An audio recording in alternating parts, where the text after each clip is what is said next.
So as we can see on a retreat or in many of these various forms, taking precepts, sitting, walking, and so forth.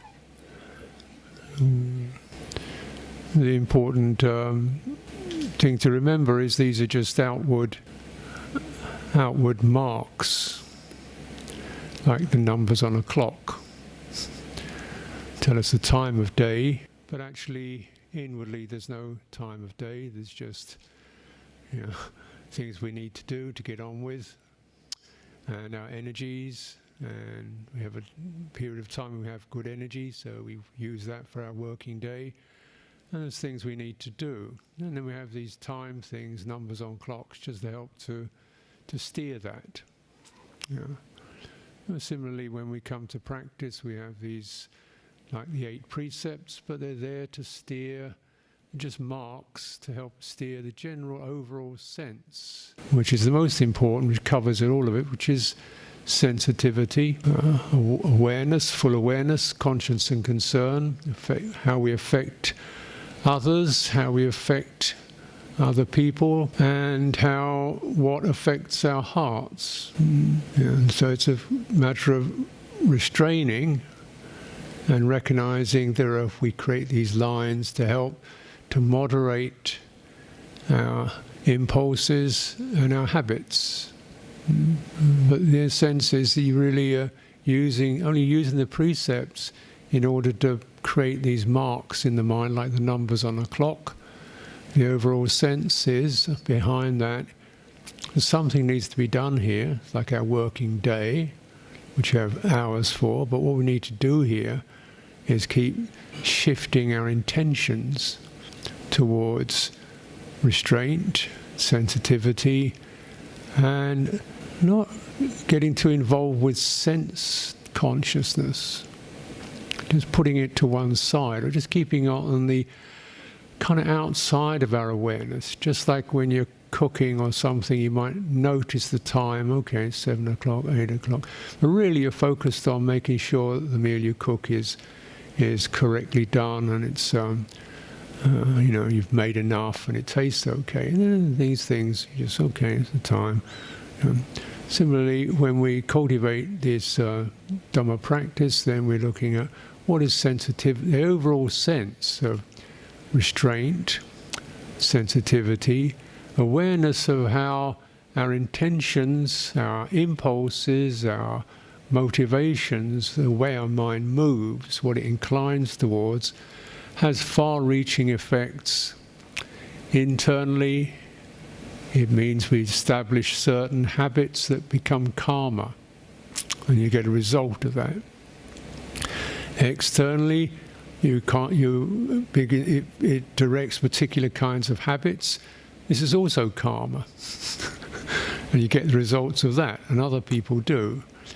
So this is a kind of a reminder of the need to stay very aware of what the mind is doing in terms of its ethical inclinations, its sensitivity, and how it affects others and how it affects ourselves.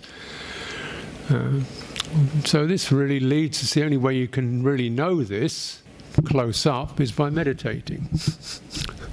Otherwise you just have the idea, you should behave yourself.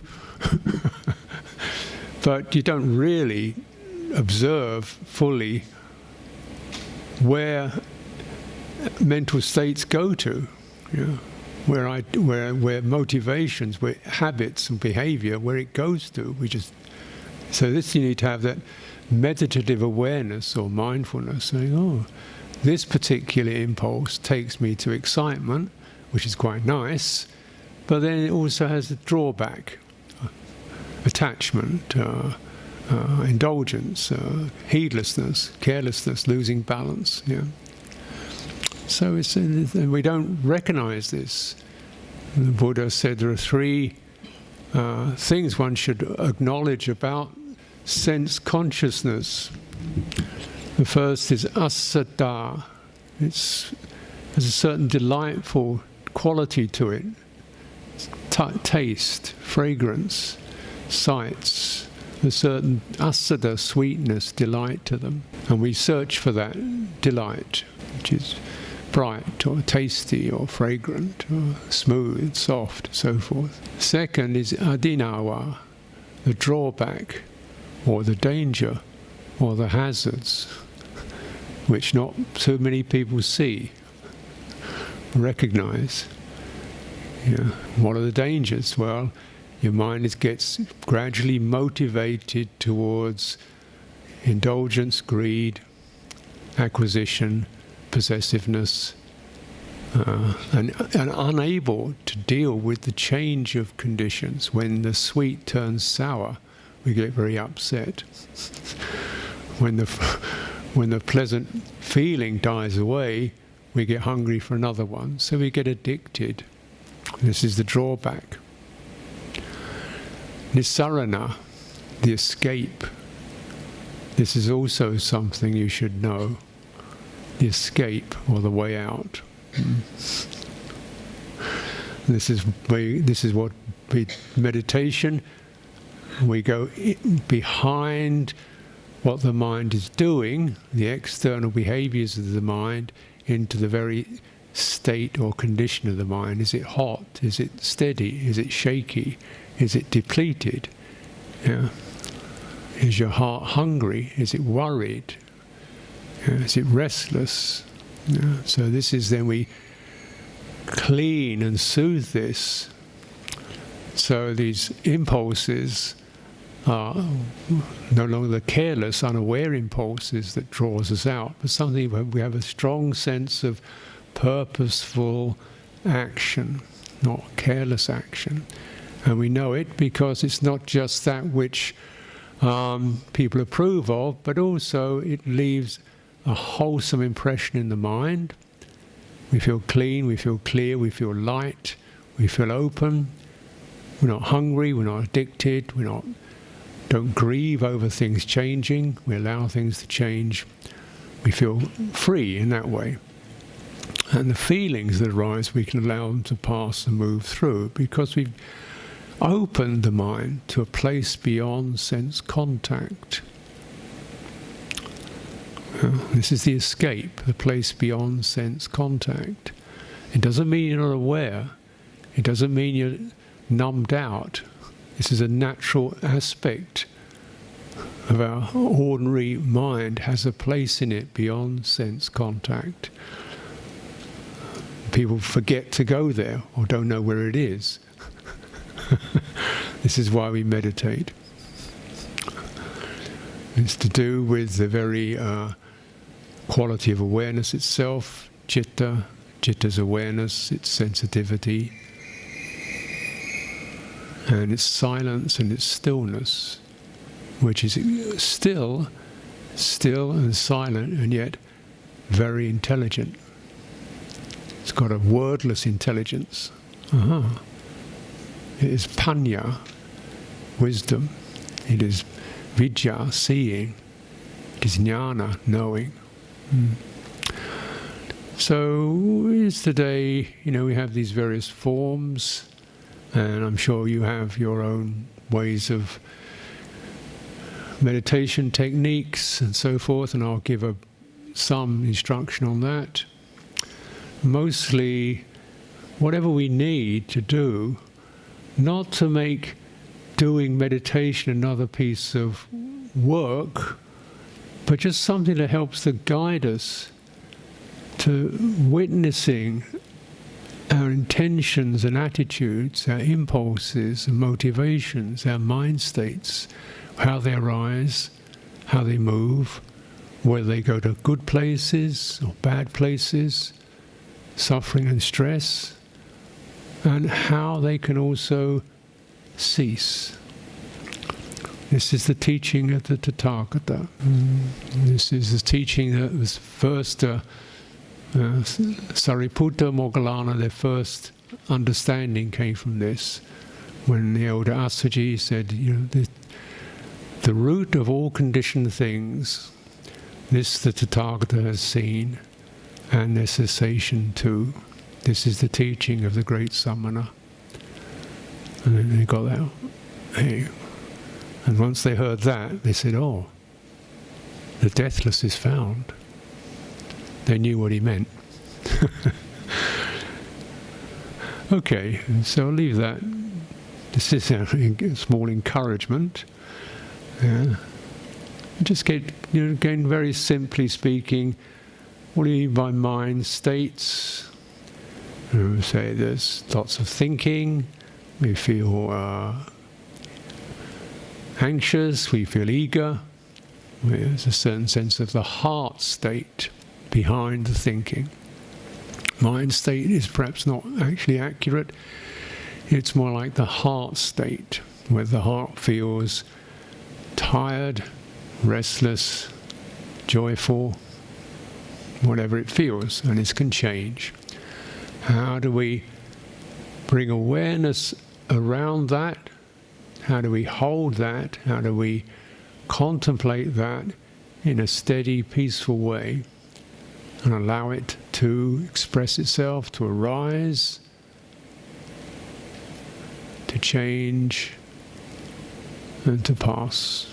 Okay, so we're going to do a little guided meditation, but first of all I'd like to ask you to stand, and we'll begin with a short standing meditation, and I'll explain why as we go along. So as you are well aware, the Buddha, when he taught meditation, he always established in body, mindfulness of body, and this remains a constant framework for meditation practice, mindfulness of body. And so there are the four postures, and today we'll practice together the standing, the sitting and the walking, and also give a brief instruction on reclining, the four basic postures. So he says, in all this, these four, what's the essential theme that unifies these four? Right? Awareness of your body. Now, when you're sitting meditation, it's not you're sitting somewhere and then thinking about practicing or having ideas. When you sit in order to sit. And when you stand in order to stand. This means that we bring the most fundamental feature of our experience, which is we're conscious.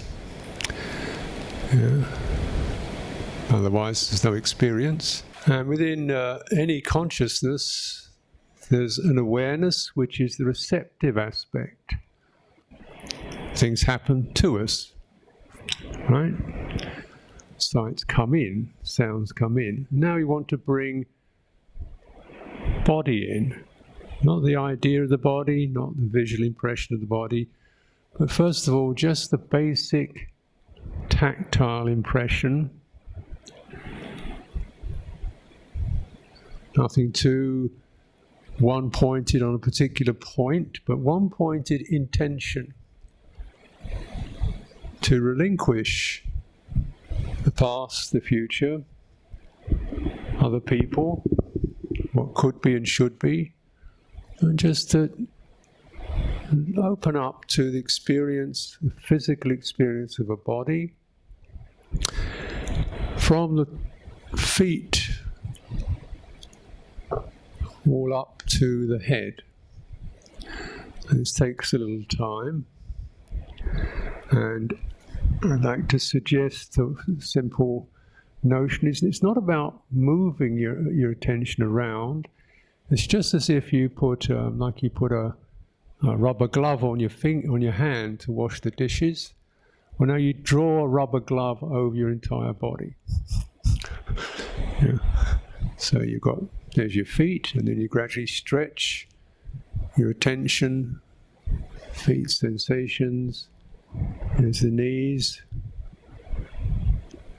Okay, coming up to pelvis, abdomen, there. You still got your feet? So imagine you're on a ship that's moving around in the ocean. You'd have all your feet and your legs to maintain that balance. So you stretch your attention, and incline it, or keep stretching it, gently moving upwards, with the attitude of whatever muscle you don't need, just switch it off. So relax in your belly,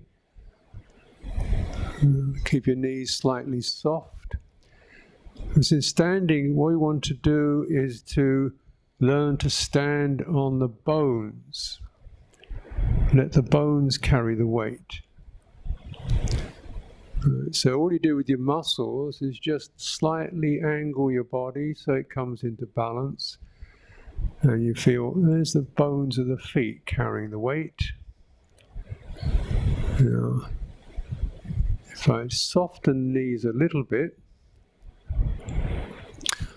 then there's the big weight in the pelvis.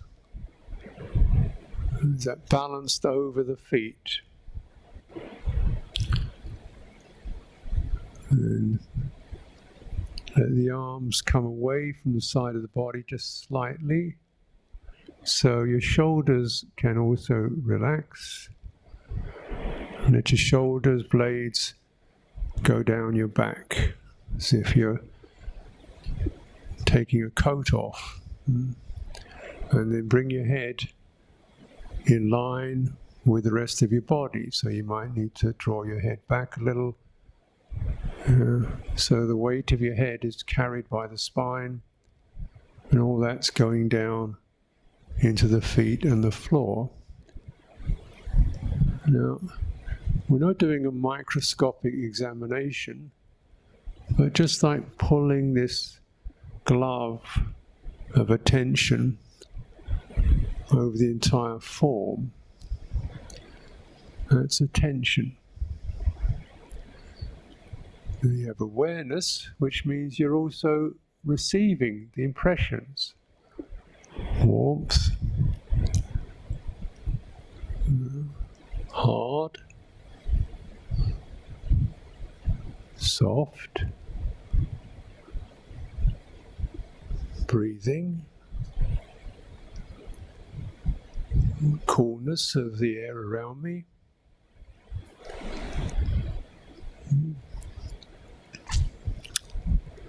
Probably something not comfortable.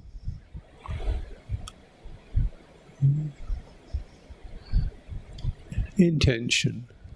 That's awareness. So intention is to balance. Find the balance of the overall whole body balance. Don't get dragged into focusing on a particular painful point, or even trying to focus. Focus happens by limiting your attention to this body. So it's quite a broad focus, but it definitely is a focus.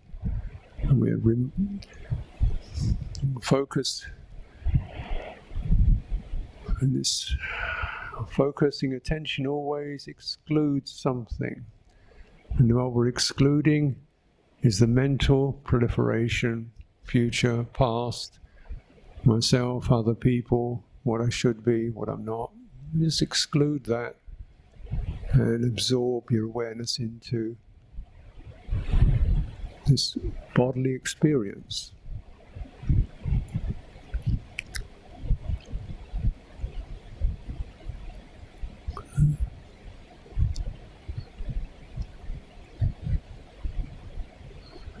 Keeping all these three qualities together, and it's attention, awareness, intention. Holding all these together at the same time. It's called mindfulness. Bearing something in mind,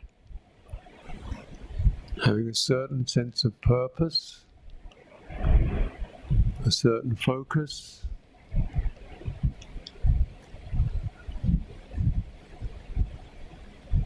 and receiving the impressions of the body.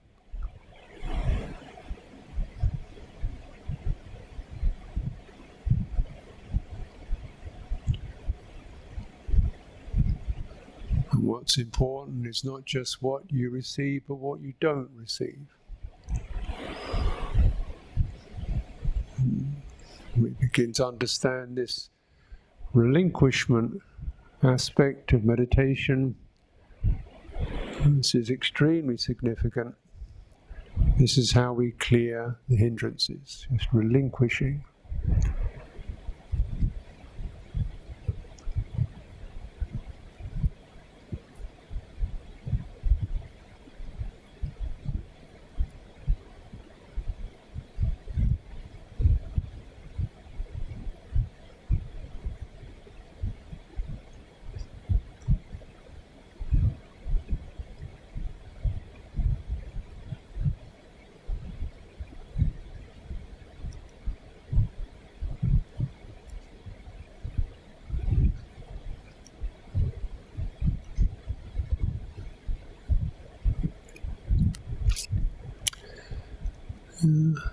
Any place in your body begins to tense up, like your shoulders or your face,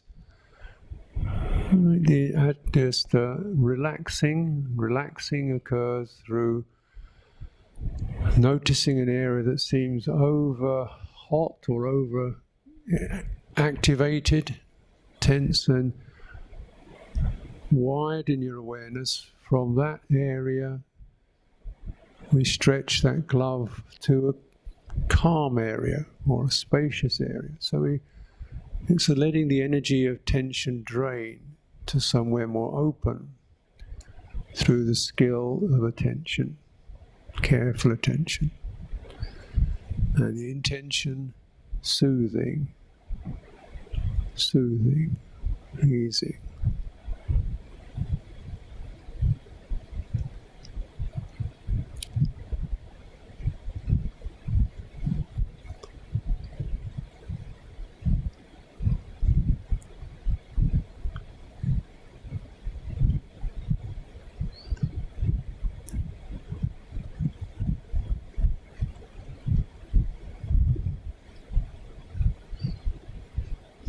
Okay, let's take up sitting. But this is essentially, this is the core practice that unites all the postures, all the forms. Let's take up sitting, and I'll give a little bit of guidance as we sit together.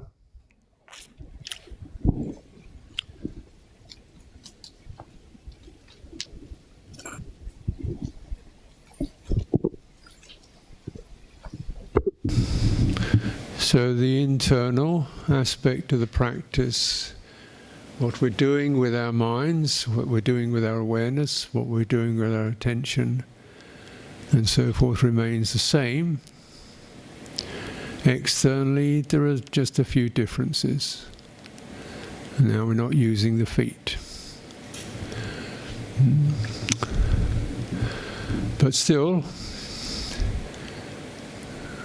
you want the balance and the whole body.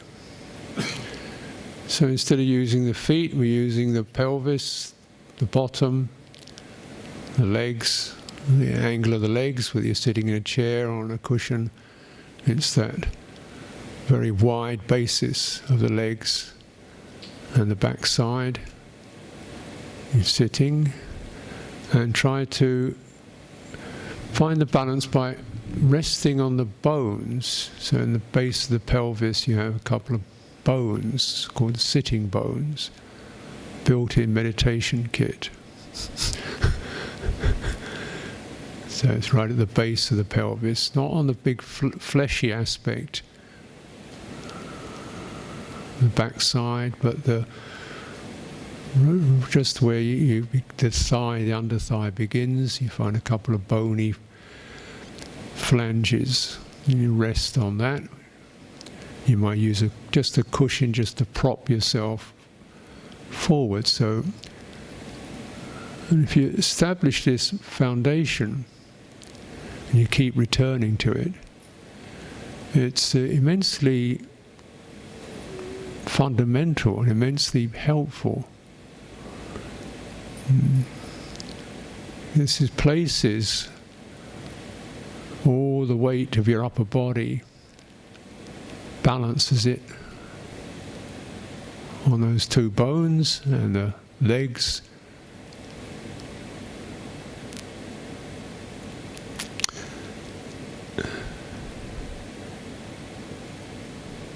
And your spine.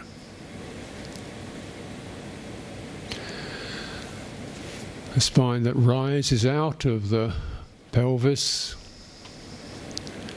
and the spine is not a straight line, it's a slight curve, like a serpent. And the first curve goes inwards towards the abdomen. It's a gentle curve, and that creates a particular spring. So you can push that forward and it lifts your chest. Right. You go into that lower back, lumbar region, and you draw yourself up as tall as you can, and then you push that bow inwards. You feel it pushes your chest up. Right. Now, you don't want to push it, strain it, but just to recognize that. So if you draw the lumbar spine in, lifts the chest. Most important, it takes the weight of your chest, weight of your bones off your belly. So this area in your body, the midriff, the diaphragm, the abdomen, becomes open, and your breathing then it comes deep and relaxed because there's no pressure. This is immensely helpful because we're getting at the benefit of the full relaxed quality of breathing. The body will do it, but we need to place the body in the right position for that to happen. And so you come to the area above the diaphragm, the chest, the ribs. If your arms are just slightly away from the side of your body, just a little, the chest can open up. Again, if you push your back in, you'll feel your chest rise and open. You push it all the way in and then relax a little till you feel this is about right, balanced.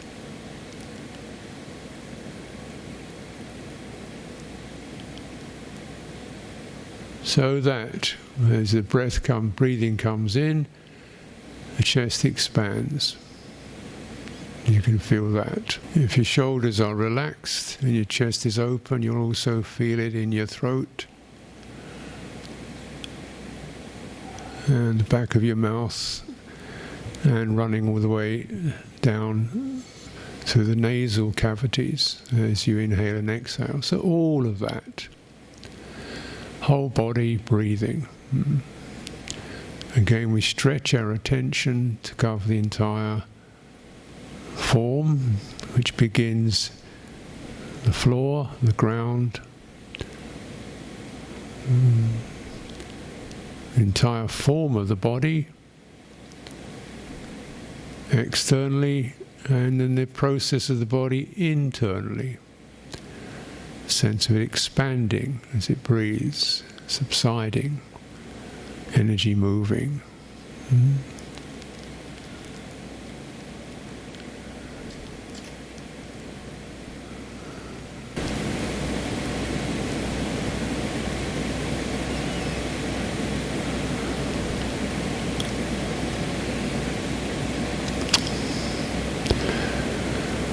Relinquishing what we don't need. So we're clearing.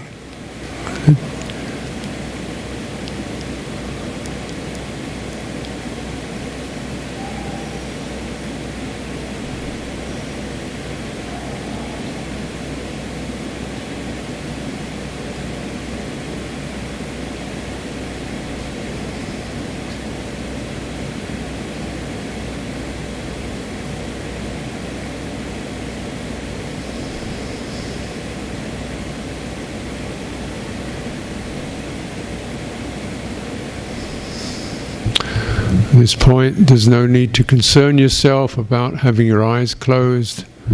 It may be helpful to keep them open because you do get drift, sleepy, dreamy, wandering thoughts, and then the whole form collapses, going into our minds again.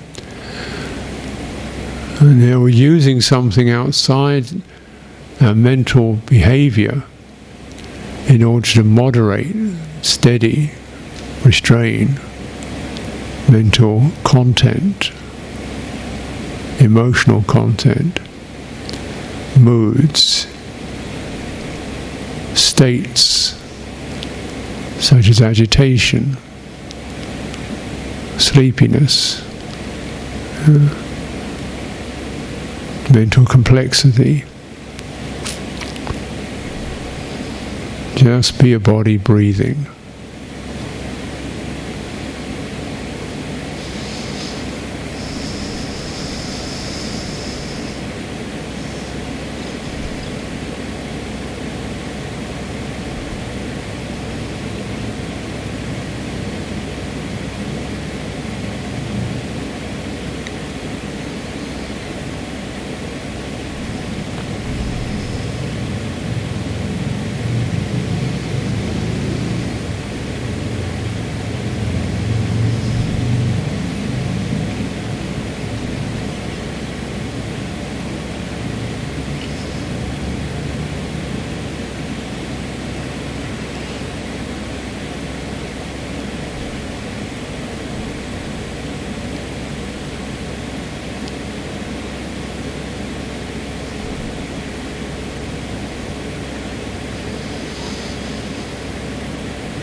So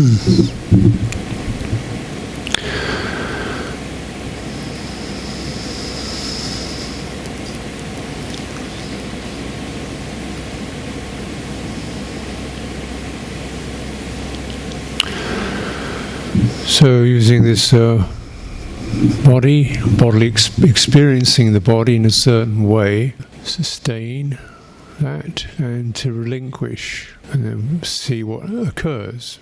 Standing, walking, sitting or reclining, see what occurs. And first things that probably occur is just physical sensation, and so we try to sit in a way, stand in a way, walk in a way, and also moderate our postures to make the physical sensation something we can manage, not too uncomfortable, and also directing one's attention to particular qualities such as breathing or the fluidity of walking, which I'll present in a little while. So again, attention is as an exclusive, selective aspect. You select something, means you disregard other things. That's what attention means.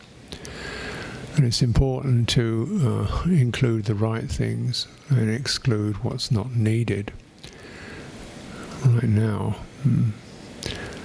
And so naturally we carry a huge amount of mental information in our day. Time, place, people, behavior, this, that, huge amount of mental information. So again, we're just trying to, how much do we really need of that?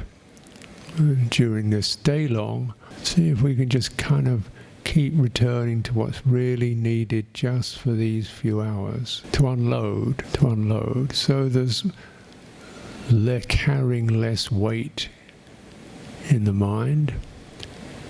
It means the heart isn't being stimulated, agitated, or concerned by unnecessary mental behavior. Right now, that behavior might be necessary at another time, but perhaps not now. So we have that selecting process. What part of the body, what aspects of mental behavior are suitable, appropriate.